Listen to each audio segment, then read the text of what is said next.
En la exitosa película Odisea que Christopher Nolan llevó a la pantalla grande, volvió al cine uno de los monstruos más recordados de la historia, un gigante de un solo ojo que encierra marineros en una cueva. Pero el objeto real que probablemente inspiró esa criatura, hace casi 3000 años, no tenía nada de sobrenatural. Era un cráneo, y cualquier pastor de la Sicilia antigua podía tropezarse con uno, tirado en el piso de una cueva. La historia que cuenta Homero es conocida. Un grupo de marineros naufraga, entra a una cueva buscando comida, y termina encerrado con un gigante de un solo ojo que se come a varios de ellos antes de que logren escapar cegándolo. Durante siglos, la explicación fue simple. Es un mito, una invención poética, nada más. Pero a comienzos del siglo XX, un paleontólogo austríaco empezó a mirar el mapa de otra manera. Notó que las cuevas de Sicilia, la isla exacta donde Homero ubica al gigante, estaban llenas de huesos fósiles enormes. Y se preguntó si esos huesos no habían sido, en algún momento, el origen del monstruo.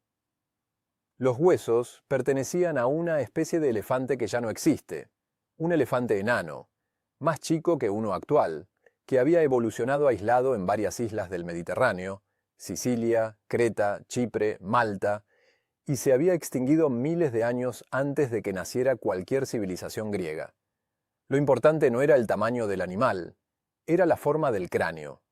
En el centro de la cara de un elefante, justo donde en un cráneo humano no hay nada, hay un agujero grande, el lugar por donde pasaba la trompa. Los ojos reales del animal están a los costados, chiquitos, casi invisibles, comparados con ese agujero central. Alguien que jamás vio un elefante vivo, mirando ese cráneo tirado en la tierra, no ve dos cuencas oculares pequeñas a los lados.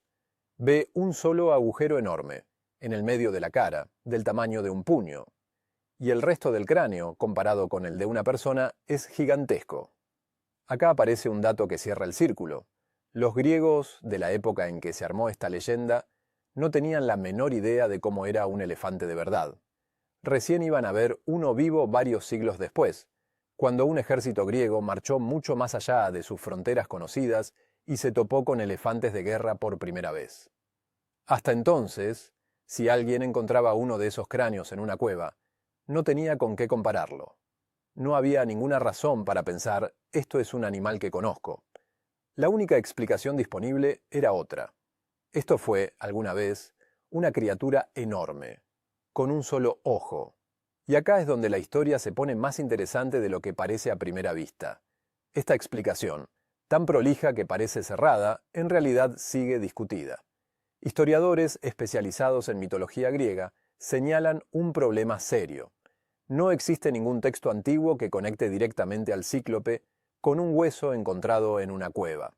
Los griegos sí escribían sobre huesos gigantes que encontraban, pero nunca, en ningún texto que sobrevivió, dicen, esto es lo que inspiró al monstruo de un solo ojo. Y hay algo más incómodo todavía.